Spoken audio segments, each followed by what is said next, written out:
জয় শ্রী রাধে, জয় জগৎবন্ধু হরি। গুরু কৃপাহি কেবলম। শ্রী গুরুদেবের শ্রীচরণে প্রণতি জানাই।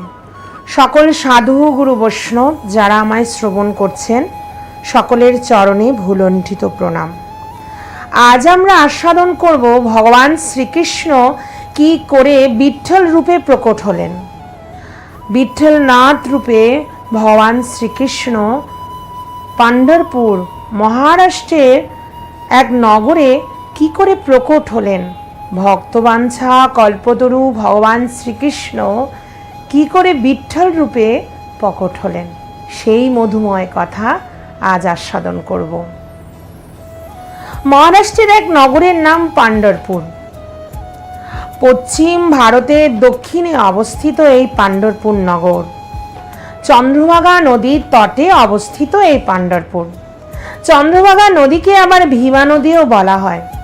পাণ্ডরপুর গ্রাম এই ভীমা নদীর তীরেই অবস্থিত। পাণ্ডরপুরের অনেক নাম, পণ্ডরিকপুর, পণ্ডরিকপল্লী, দণ্ডিরাবন, সূর্যবন ও অনেক নাম আছে পাণ্ডরপুরের। বিভিন্ন সময় বিভিন্ন নামে ভক্তরা এই পাণ্ডরপুরকে সম্বোধন করে থাকে। বড় তীর্থস্থান এই পাণ্ডরপুর। সেইখানে ভগবান শ্রীকৃষ্ণ বিঠ্ঠল রূপে প্রকট হলেন। না কেউ তৈরি করেনি, তিনি সেখানে স্বয়ম্ভূ বিগ্রহ রূপে পূজিত হয়ে আসেন। ভক্ত বাঞ্ছা কল্পতরু ভগবান শ্রীকৃষ্ণ কি করে বিঠ্ঠল রূপে পাণ্ডরপুরে প্রকট হলেন, সেই মধুময় কথা আজ আস্বাদন করব। আস্বাদন করার পূর্বে আমাদের পৌঁছে যেতে হবে দাপর যুগে। দাপর যুগে কালযবন নামে এক রাক্ষস হয়েছিল। জরাসন্ধুর সঙ্গে সন্ধি করে কালযবন মথুরা আক্রমণ করে।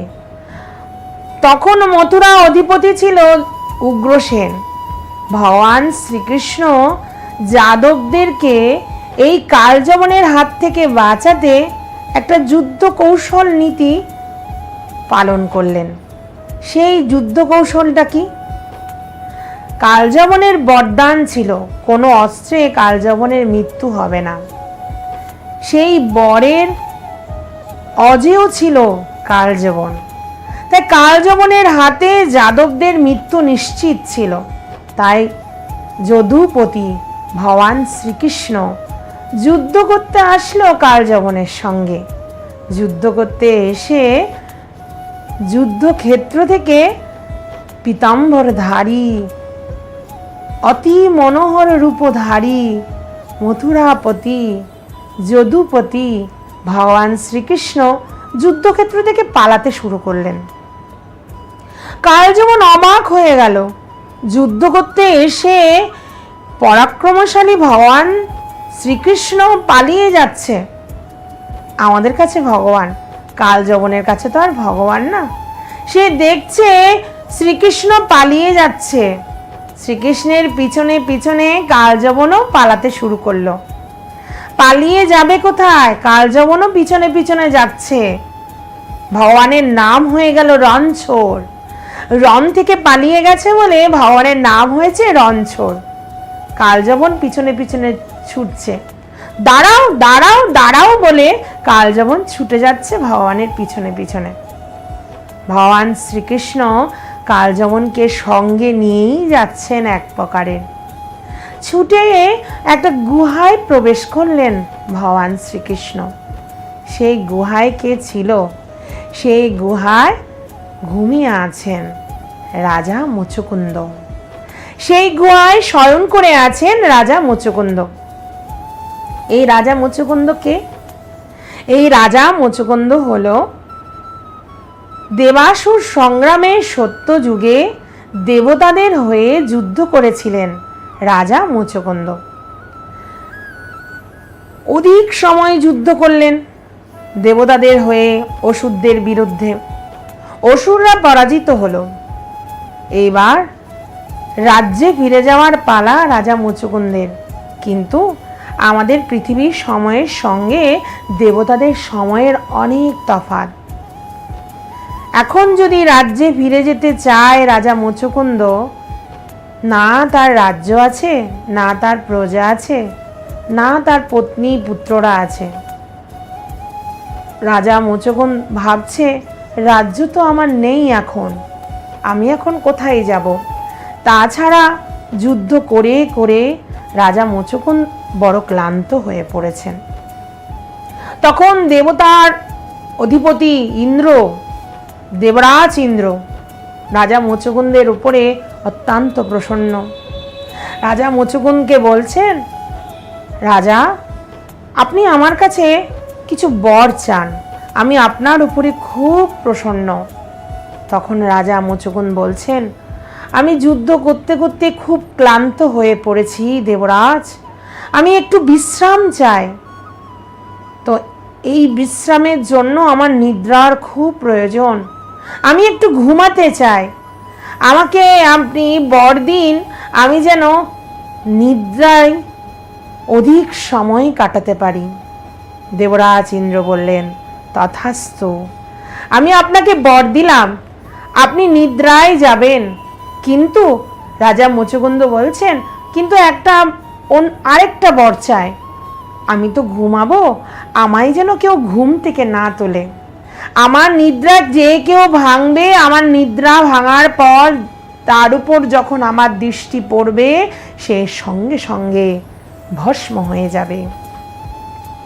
দেবরাজ ইন্দ্র রাজা মুচুকুন্দকে বরদান দিলেন, তথাস্তু। এইবার সেই কালযবনের সঙ্গে যুদ্ধ করতে এসে ভগবান শ্রীকৃষ্ণ যে গুহায় প্রবেশ করলো, সেই গুহায় শয়ন করে আছেন রাজা মুচুকুন্দ।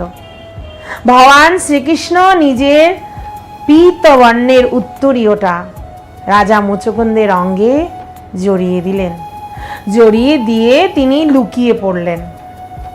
এইদিকে কালযবন ছুটে আস্তে আস্তে প্রবেশ করলো গুহার মধ্যে। সেইখানে রাজা মুচুকুন্দ ঘুমিয়ে আছে, তা তো আর কালযবন জানে না। ভাবছে ভগবান শ্রীকৃষ্ণ শুয়ে আছে সেখানে, কৃষ্ণ এখানে শুয়ে আছে ভেবে মুচুকুন্দের কে কৃষ্ণ মনে করে মুচুকুন্দের অঙ্গে পদাঘাত করল কালযবন। বারবার পদাঘাত করছে, পদাঘাত করার কারণে বহুদিনের নিদ্রা আজ ভেঙে গেল রাজা মুচুকুন্দের। চোখ খুলে যেই দৃষ্টি পড়ল কালযবনের উপরে, কালযবন ভস্ম হয়ে গেল। কালযবন ভস্ম হয়ে গেল, এক প্রকারে কালযবনের উদ্ধার হলো। ভগবান শ্রীকৃষ্ণ সামনে এসে দাঁড়ালেন রাজা মুচুকুন্দের। রাজা মুচুকুন্দ এখন তো আর আগের মতো নেই, বড় বড় দাড়ি, বড় বড় নখ, বড় বড় চুল। ভগবান শ্রীকৃষ্ণকে দেখছেন। সত্যযুগের লোকেরা বিশালকায় হয়। ভগবান শ্রীকৃষ্ণ সামনে এসে অপূর্ব রূপ ও মাধুরী নিয়ে, মুখে বদনে এক প্রকারের হাসি নিয়ে, বৈজয়ন্তীর ফুলের মালা গলায় দিয়ে দাঁড়িয়ে আছে রাজা মুচুকুন্দের সামনে। অপলোক নয়নে রাজা মুচুকুন্দ আজ ভগবানকে দেখছেন। ভগবান চায় মুচুকুন্দের যেন উদ্ধার হয়ে যায়। বহুদিন তো নিদ্রায় আছেন, যেন উদ্ধার হয়ে তিনি তার নিজ লোকে যেন চলে যায়। কারণ ভগবানের ভক্ত হলো দেবতারা। দেবতাদের ভালোর জন্য রাজা মুচুকুন্দ যুদ্ধ করেছিলেন। তাই ভগবান চায় মুচুকুন্দ যেন উদ্ধার হয়ে এই লোক থেকে যেন বৈকুণ্ঠ লোক চলে যায়। কিন্তু রাজা মুচুকুন্দ তো তা চায় না। ভগবান শ্রীকৃষ্ণের অপরূপ রূপ মাধুরী দেখে রাজা মুচুকুন্দ ভগবানকে বলছেন, আমি আপনার কাছে কিছু বরদান চাই প্রভু। এত সুন্দর রূপ মাধুরী নিয়ে আপনি আমার সামনে দাঁড়িয়ে আছেন, আমি চাই আপনি আমার সামনে এইভাবে দাঁড়িয়ে থাকুন। আমি যেন অপলোক নয়নে শুধু আপনাকেই দেখতে চাই। ভগবান হেসে বললেন, তোমার এই বর আমি এই জন্মে নয়, পরের জন্মে পূরণ করবই।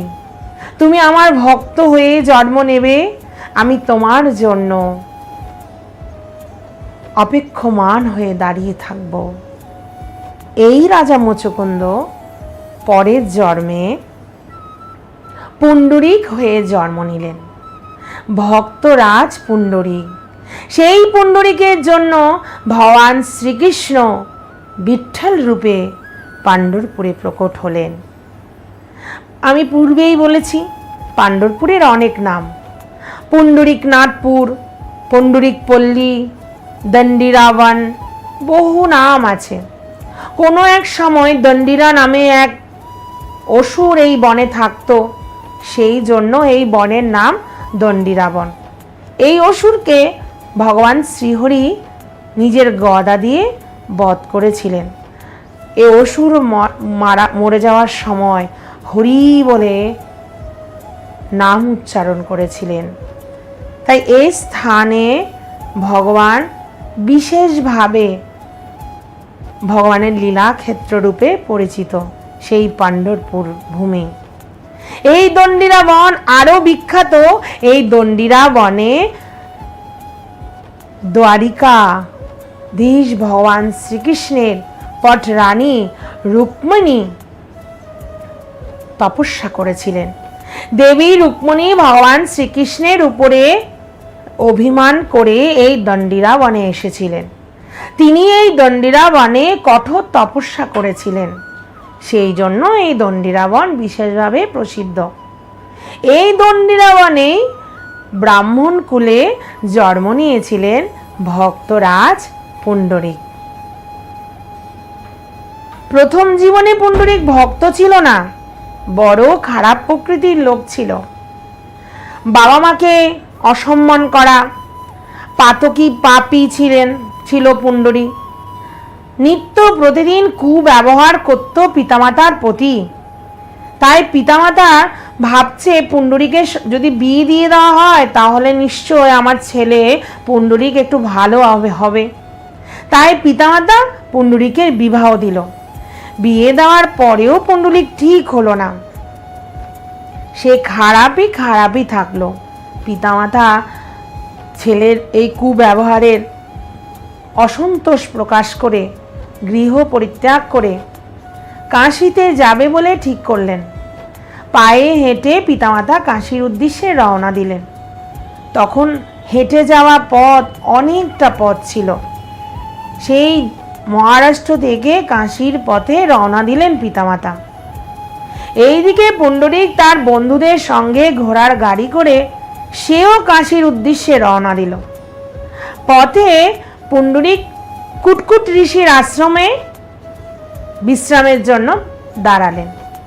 মহান তপস্বী ছিলেন সেই ঋষির আশ্রমে বিশ্রাম নিচ্ছে পুণ্ডরিক।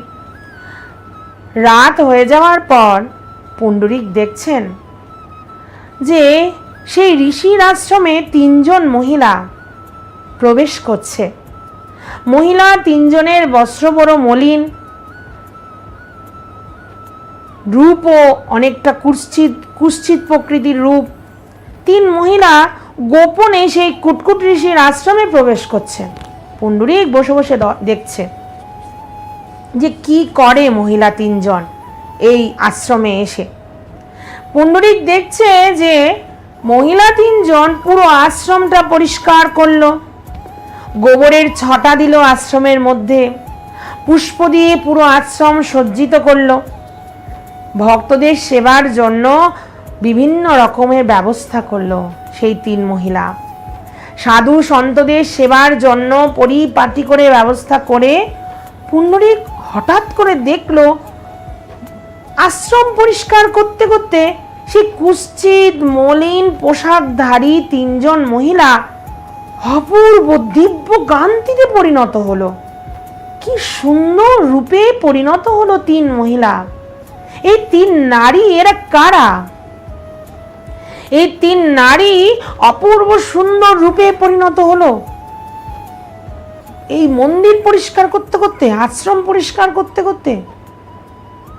পুণ্ডরীক বসে বসে দেখছে এই নারী তিনজনকে। যখন পরিষ্কার পরিচ্ছন্ন সব কার্য শেষ হলো, তিন নারী তখন মন্দির থেকে বেরিয়ে যাচ্ছে। পথে পুণ্ডরীকের সঙ্গে দেখা। পুণ্ডরীক তখন হাত জোর করে বলল, আপনারা তিনজন নারী কে? মন্দিরে যখন প্রবেশ করেছেন তখন দেখলাম বড় মলিন, বড় কুৎসিত ছিলেন আপনারা। হঠাৎ করে দেখলাম মন্দির পুরো পরিষ্কার করার পর আপনারা এমন তেজস্বী রূপ এবং দিব্যকান্তি হয়ে গেছেন।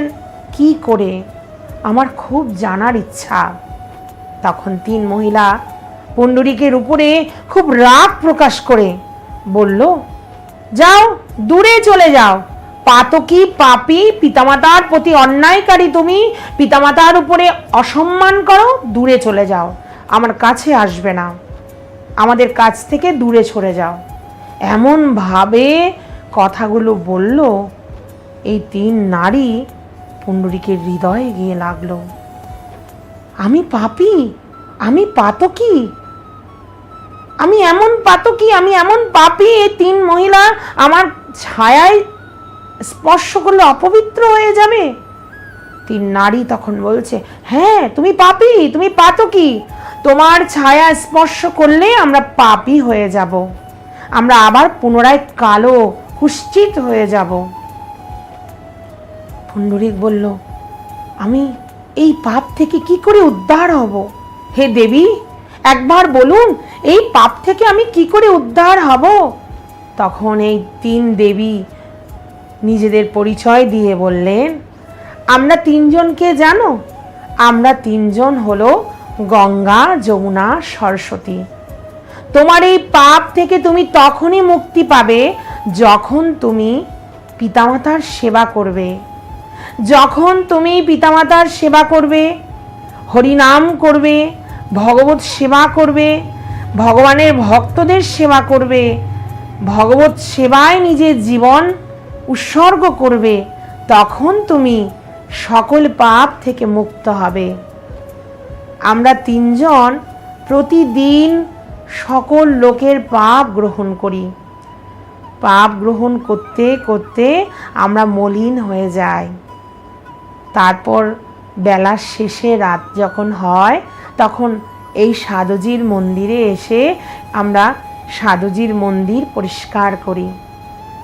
আমরা যে সকল পাপী, সকল লোকের পাপগুলো যখন গ্রহণ করি, মলিন হয়ে যায়, এই সাধুর মন্দিরে সেবা করার পর আমরা পুনরায় নিজেদের স্বরূপে ফিরে আসি। সকলে আসে আমাদের কাছে, স্নান করে আর পাপ দিয়ে চলে যায়। আমরা সকলে পাপ ধৌত করে দিই। এই সাধুর মন্দিরে এসে যত ভক্তদের সেবা, সাধু সন্তদের সেবা করে আমরা পুনরায় নিজের স্বরূপে ফিরে আসি। আমরা হলাম গঙ্গা, যমুনা, সরস্বতী। নিজের পরিচয় দিয়ে তিন দেবী নদী চলে গেলেন। পুণ্ডরীক মনে মনে ভাবছেন, আর না, জীবনে আর কখনো পাপ করব না। এই জীবন পরিবর্তন করে দেব। এই জীবন আমি উৎসর্গ করব আমার পিতামাতার সেবায়, ভগবত সেবায়, ভগবানের নামে। ভক্ত হয়ে গেল পুণ্ডরীক। পরের দিন এই আশ্রমে পায়ে হেঁটে আসলো পুণ্ডরীকের পিতামাতা। পুণ্ডরীক গিয়ে তার পিতামাতার চরণ ধরে পড়ল। পিতামাতার চরণ ধরে ক্রন্দন করছে। কাঁদতে কাঁদতে বাবা মাকে বলছে, বাবা, মাতা, হে পিতা, হে মাতা, আমি বড় পাতকী, আমার হৃদয় অনুশোচনায় পরিপূর্ণ। আপনারা তিনজন দুইজনই চলুন, এক্ষুনি গৃহে ফিরে যায়। গৃহে গিয়ে আমি আপনাদের সেবা করতে চাই। আপনারা আমাকে ছেড়ে আর যাবেন না। এই বলে তিনজন ঘোড়ার গাড়ি করে গৃহে প্রবেশ করল। শুরু হয়ে গেল বাবা মার সেবা। নিত্য প্রতিদিন সাধু, বৈষ্ণব, ব্রাহ্মণের সেবা করে পুণ্ডরীক। মন দিয়ে পিতামাতার সেবা করে। স্নান থেকে শুরু করে সকল কর্ম করে পিতামাতার পুণ্ডরীক। নিজে হাতে রন্ধন করে পিতামাতাকে সেবা করায়, যথাযোগ্য সেবা করে পিতামাতার পুণ্ডরীক। পিতামাতা বড় প্রসন্ন পুণ্ডরীকের সেবায়। এমন ভাবে পুণ্ডরীকের সেবা করে পিতামাতাও প্রসন্ন, সঙ্গে ভগবানও প্রসন্ন। নিত্য হরিনাম করে আর পিতামাতার সেবা করে পুণ্ডরীক। এই দণ্ডিরা বনে আমি পূর্বেই বলেছি, ভগবান শ্রীকৃষ্ণের প্রধানতম রানী মাতা রুক্মিণী অভিমান করে, কৃষ্ণের উপর অভিমান করে চলে আসেন, তপস্যা করে এই দণ্ডিরা বনে। যেই দণ্ডিরা বনে থাকতেন পুণ্ডরীক। ভগবান শ্রীকৃষ্ণ এই দণ্ডিরা বনে আসলেন রুক্মিণীর রাগ ভাঙিয়ে রুক্মিণীকে নিয়ে যাওয়ার জন্য। কিন্তু রাগ তো ভাঙেইনি, বরং আরও কঠোর তপস্যা করলেন মাতা রুক্মিণী। আপনারা যদি কেউ বিঠ্ঠল মন্দিরে গিয়ে থাকেন তাহলে দেখবেন মাতা রুক্মিণী দেবী, যেখানে মহারাষ্ট্রের লোকেরা, ভক্তরা মা রুক্মিণীকে রুক্কুমাই বলে, খুব সুন্দর তারা রুক্কুমাই বলে সম্বোধন করেন। অনেকটা একসঙ্গে নয়, বিঠ্ঠল আর রুক্মিণী মাতা একসঙ্গে নয়, আলাদা করে মা রুক্মিণীর মন্দির আছে। মা সেইখানে দাঁড়িয়ে আছেন। বলছেন একটু অভিমানী হয়ে মা দাঁড়িয়ে আছেন, ভগবানের উপর অভিমান করে এইখানে চলে আসেন মাতা। ভগবান এখানে আসে মার রাগ ভাঙিয়ে মাকে নিয়ে যাওয়ার জন্য। কিন্তু রুক্মিণী মা তিনি তো যায় না, তিনি আরও কঠোর তপস্যা করেন এই দণ্ডিরা বনে থেকে। সেইখানে দণ্ডিরা বনে এসেছিলেন মা তপস্যা ভাঙিয়ে মাকে নিয়ে যাওয়ার জন্য ভগবান শ্রীকৃষ্ণ। যখন নিতে পারলেন না, ভাবছেন আমার ভক্ত তো এখানে আছে পুণ্ডরীক, তাই চাই পুণ্ডরীককে দর্শন দিয়ে আসি, কারণ আমি তো বরদান দিয়েছিলাম, এই পুণ্ডরীকই তো রাজা মুচুকুন্দ, আমি তো বরদান দিয়েইছিলাম যে আমি তাকে দর্শন দেওয়ার জন্য এখানে আসব, তার সঙ্গে তার সামনে আমি দাঁড়িয়ে থাকব। তাই আজ ভগবান যাচ্ছে পুণ্ডরীকের কাছে পুণ্ডরীককে দর্শন দেওয়ার জন্য। যখন ভগবান পুণ্ডরীকের গৃহে আসছিল তখন ছিল রাত, চারিদিকে অন্ধকার, ডিম ডিম করে একটা বাতি জ্বলছে। পুণ্ডরীক তার পিতামাতার সেবা করছে, মা বাবার সেবা রন্ধন সেবা করে মা বাবাকে খাইয়ে শয়নে গেছে। বাবা মার পদসেবা করছেন পুণ্ডরীক, পায়ে তেল মালিশ করে দিয়ে পদসেবা করছেন পিতামাতার পুণ্ডরীক। সেই সময় ভগবান আসলেন। অন্ধকার রাত্রি ছিল, অন্ধকার ঘর ছিল। আমার বিঠ্ঠল যখন এসে পৌঁছালেন ভগবান শ্রীকৃষ্ণ, তখন বিঠ্ঠল নাম হয়নি, ভগবান শ্রীকৃষ্ণ যখন এসে পৌঁছালেন পুণ্ডরীকের গৃহে, পুরো ঘর আলোয় আলোকিত হয়ে গেল।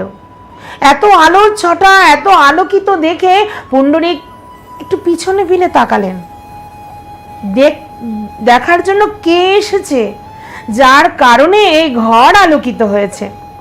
পিছনে ফিরে তাকিয়ে দেখলেন অপূর্ব রূপধারী, বৈজয়ন্তী ফুলের মালা গলায়, কৌস্তুভী মণি গলায়, চরণে অপূর্ব সুন্দর নূপুর, চরণ থেকে পুণ্ডরীক উপরে দেখছেন। প্রথমে চোখ গেল কোথায়, পিছনে ফিরে যখন তাকালো চোখ গেল চরণের দিকে, চরণ থেকে ধীরে ধীরে উপরের দিকে মুখ তুলে তাকাতে লাগলেন। এদিকে বাবা মার সেবা করছে, পদসেবা, মুখ ঘুরিয়ে দেখছেন ভগবান দাঁড়িয়ে আছেন, মকর কুণ্ডল কর্ণে, পদ্ম লোচন দুই আখি, মুখে মন্দ মন্দ হাসি, হাসি মুখে ভগবান শ্রীকৃষ্ণ প্রিয় ভক্ত পুণ্ডরীকের দিকে তাকাচ্ছেন। পুণ্ডরীক অবলোক নয়নে দেখছেন ভগবান দাঁড়িয়ে আছেন, কিন্তু সেবা ছেড়ে যেতে পারবে না, কারণ বাবা মার পদ সেবা করছে। বাবা মা তো এখনো শয়ন করেননি, বাবা মাকে ছেড়ে কি করে যায়? ভগবান দাঁড়িয়ে আছেন। ভগবান বলছেন, পুণ্ডরীক, আমি তোমাকে দর্শন দেওয়ার জন্য এসেছি। তখন পুণ্ডরীক বললেন, প্রভু একটু দাঁড়ান, আমি আমার পিতামাতার সেবা করছি, সেবা শেষ হলে তারপর আপনাকে দর্শন করতে আসব। এই বলে একটা ইট এগিয়ে দিল পুণ্ডরীক ধীরে ধীরে ভগবানের দিকে। এগিয়ে দিয়ে বললেন, প্রভু এই ইটের উপর দাঁড়াও, আমি কিছুক্ষণ বাদে আসছি। এই বলে ইটটা এগিয়ে দিল। ভগবান ওই ইটের উপরে এসে দাঁড়ালেন। পুণ্ডরীক অপলক নয়নে বারবার ফিরে ফিরে তাকাচ্ছে। মন্দ মন্দ হাসি নিয়ে ভগবান তাকিয়ে আছেন পুণ্ডরীকের দিকে। আমরা যখন কারোর জন্য অপেক্ষা করি, কোমরে হাত দিয়ে অপেক্ষা করি। ভগবানও আজ অপেক্ষা করছেন ভক্তের জন্য, কোমরে হাত দিয়ে।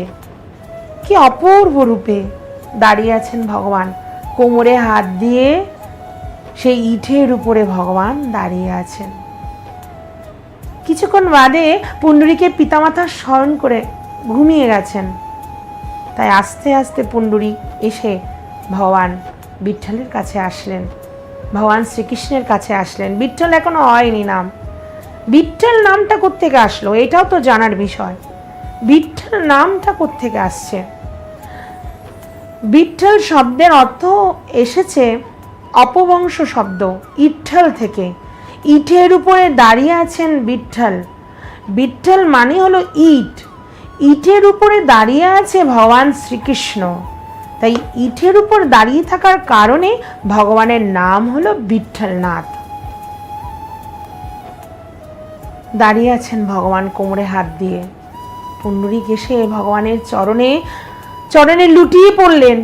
দুখানা চরণে নিজের মস্তক লাগিয়ে পুণ্ডরীক প্রণাম করছে আর অপলোক নয়নে ভগবানকে দেখছেন। কোমরে হাত দিয়ে অনেকক্ষণ ভগবান দাঁড়িয়ে আছেন।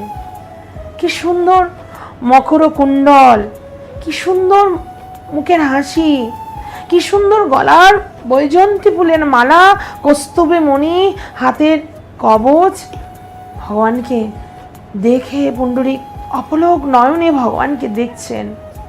ভগবান বলছেন, তুমি কিছু বর চাও পুণ্ডরীক আমার কাছে, আমি তোমায় বর দিতে চাই। তখন পুণ্ডরীক বললেন, প্রভু কি বর চাইবো? যদি কিছু চাই সে তো আমি আর নিয়ে যেতে পারবো না ওই লোকে। মৃত্যুর পর আমার যে পরলোক যেতে হবে সেই লোকে তো আমি এই সব জিনিস নিয়ে যেতে পারবো না প্রভু। কি চাইবো আপনার কাছে বলুন? আমি না আপনার কাছে আপনাকেই চাই। কি আপনাকে চাইলে আপনি আমাকে দেবেন না? কি চাও বলো? এইভাবে তুমি যেইভাবে প্রভু দাঁড়িয়ে আছো আমার জন্য অপেক্ষমান হয়ে, আপনি জগৎকে দেখান যে আপনি কতটা ভক্তবৎসল। জগৎকে আপনি প্রকাশ করুন যে আপনি কতটা ভক্তের প্রতি আপনার কতটা ভালোবাসা, কতটা প্রেম। ভক্তের জন্য আপনি যেইভাবে অপেক্ষমান হয়ে দাঁড়িয়ে আছেন, যুগ যুগ ধরে এইভাবে কোমরে হাত দিয়ে অপেক্ষমান হয়ে আপনি এখানে দাঁড়িয়ে থাকুন। আপনাকে ভক্তরা দেখবে, তার যত পাপ থাকবে সব পাপ থেকে সে মুক্ত হয়ে যাবে প্রভু। আপনি এইভাবে দাঁড়িয়ে থাকুন। ভগবান বললেন, তথাস্তু, আমি এইভাবে যুগে যুগে দাঁড়িয়ে থাকব ভক্তের অপেক্ষায়। ভক্তের জন্য আমি এইভাবে দাঁড়িয়ে থেকে অপেক্ষা করব। ভক্তদের দেখাবো আমি কতটা ভক্তবৎসল। আজও প্রভু সেইখানে দাঁড়িয়ে আছেন। না না, এই বিগ্রহ, যে বিগ্রহ আপনারা দেখছেন বিঠ্ঠলনাথ রূপে কেউ প্রতিষ্ঠা করেনি। এমনও সন্তরা এমনও বলেন ভগবান প্রভাস ক্ষেত্র থেকে ফিরে যায়নি বৈকুণ্ঠ গোলকে।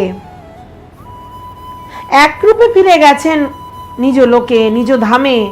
আরেক রূপে বিঠ্ঠলনাথ রূপে তিনি পাণ্ডরপুরে আজও আছেন দাঁড়িয়ে কোমরে হাত দিয়ে। ভক্তরা যায়, স্পর্শ করতে পারে, পৃথিবীতে এমন কোনো মন্দির নেই যে মন্দিরে ভগবানকে স্পর্শ করা যায়, স্পর্শ সুখ পাওয়া যায়। ভক্তরা যায় সেই মন্দিরে, ভগবানকে দর্শন করে, সকল পাপ থেকে মুক্ত হয়ে যায়। কত শত ভক্তের সঙ্গে বিঠ্ঠলের কত কথা, কত লীলা আছে। ভক্ত নামদেব, সন্ত জনাবাই, জ্ঞানেশ্বর, কত ভক্ত, তিলকনাথজি, কত কত শত ভক্তের কথা ভক্তমানে আছে। সন্ত চোখা মেলা, কত ভক্ত যারা বিঠ্ঠল বিঠ্ঠল রামকৃষ্ণ হরি বিঠ্ঠল, রামকৃষ্ণ হরি বিঠ্ঠল, রামকৃষ্ণ হরি বিঠ্ঠল বলে ভগবানকে, ভগবানের নাম করে, ভগবানকে স্মরণ করে কত শত ভক্ত। এও কথা আছে, এই ইটটাকে একবার দেবরাজ ইন্দ্র নিজের দেবতার আসন হারিয়ে ফেলার পর একটা ব্রাহ্মণ রূপী এক গুরুকে, ব্রাহ্মণ তো সবসময় গুরু রূপ হয়, সেই ব্রাহ্মণ হত্যা করেছিল দেবরাজ ইন্দ্র। সেই পাপী ইন্দ্রকে ব্রাহ্মণ মৃত্যু মারা যাওয়ার সময় অভিশাপ দেয়, হে দেবরাজ ইন্দ্র, তুমি ইট হয়ে জন্ম নাও, তুমি ইটের মতো শক্ত হয়ে যাও। সেই ইট হলো দেবরাজ ইন্দ্র। কারণ অভিশাপ পাওয়ার পর দেবরাজ ইন্দ্র ভগবানের কাছে যায়, ভগবানের কাছে গিয়ে বলে, প্রভু আমার এই পাপ থেকে আমি কি করে মুক্ত হব?